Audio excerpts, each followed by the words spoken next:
So far, we've learned about different types of angles, which will help us in our work today. What are some of the angles you remember learning about from yesterday and the day before? Say your answer out loud. Yes, awesome. We learned about acute, right, obtuse, and straight angles. Today, we are going to use those different types of angles to help us classify triangles. Take a look at the triangles on your problem of the day. You should see two sets of triangles. Work with your partner or by yourself to write some observations about all of the triangles you see in the chart. In the first set, pay particular attention to the angles, and in the second set, pay particular attention to the sides. Go ahead, get started on your problem of the day.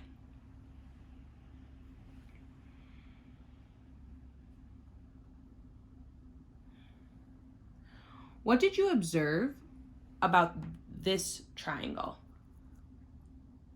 Say your answer out loud.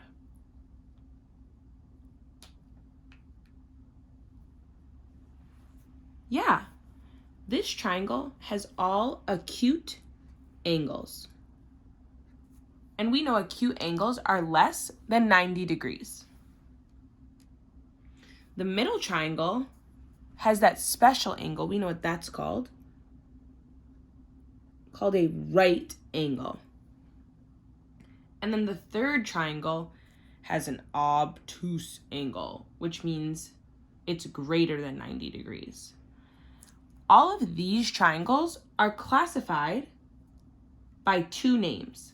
Kind of like how you have a first name and a last name.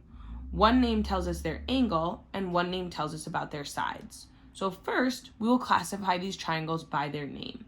So the first triangle is called an acute triangle because all three angles are acute. Go ahead and jot that down in your notes if you have them.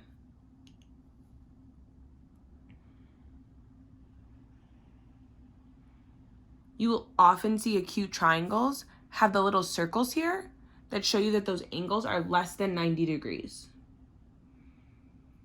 I bet you guys know this one.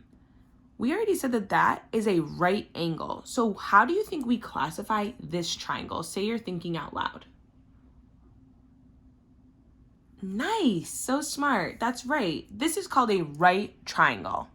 It's called a right triangle because there is one right angle, and we know a right angle measures exactly 90 degrees. Go ahead and take a second to write that down in your notes. Okay, so we know that this one is an acute angle. This one is a right angle or acute triangle, right triangle. What do you think that triangle is called? Say you're thinking out loud. Yes, this is an example of an obtuse triangle because it has one obtuse angle. Nice job. Could we ever have a right acute triangle? Say you're thinking out loud. Nice. I heard you say no, we cannot, because a right triangle has one right angle and an acute triangle has three acute angles. So you cannot mix these two names. Same thing with the obtuse. So you can only have one angle name for each triangle and one side name. So how can you classify a triangle based on its angles? Say you're thinking out loud.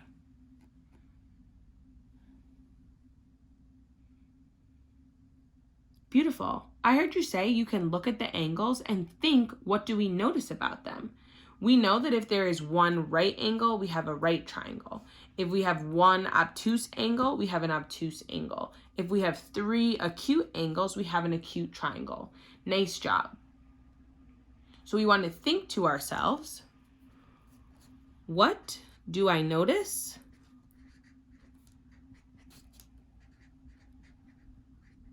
about these angles?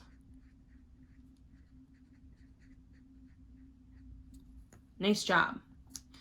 Now let's take a look at our second set of triangles. Here we told you to pay attention to the sides. What do you notice about the first triangle? Say you're thinking out loud. Yes, All of these sides are the same length. What's another word for the same as? I heard some of you say it. Equal. So this triangle has 3 equal sides. We call that an equilateral triangle. That one's pretty easy to remember because the word equal is in its name. It's an equilateral triangle because all of the sides are the same length. The tick marks on the side show that each side is equal because there's the same number of marks on each side. What do you notice about the angles in an equilateral triangle? Wow, nice job. They are all acute angles. That's right. Equilateral triangles are also always acute triangles. All 3 angles have to be acute in order for equal sides to meet. Now look at the second triangle. Using what we know about the tick marks, what can we tell about the side lengths? Say your answer out loud. Yes, amazing. You can tell that this triangle has 2 equal sides because there are 2 sides with the same number of tick marks. We call this an isosceles triangle. Isosceles triangle. And the way I remember this is isos kind of reminds me of like eyes. And we have 2 eyes. So that can remind you that that means there are 2 equal sides in an isosceles triangle. Let's take a look at the last triangle. What do you notice about those sides? Say you're thinking out loud. Yeah, there's no tick marks on this triangle, which means none of those sides are the same length. So for this triangle, we know they have no equal sides. The math word for this triangle is called a scalene triangle. Could we have an equilateral scalene triangle? Say you're thinking out loud.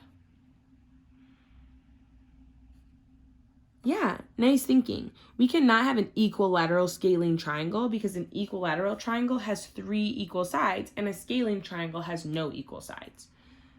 All right, so how can we classify triangles based on the sides? Say you're thinking out loud.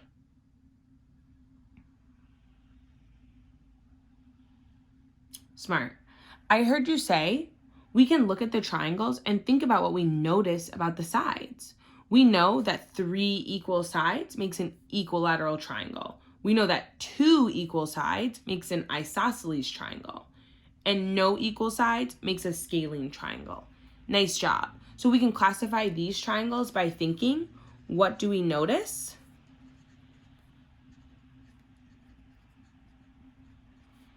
About the side lengths.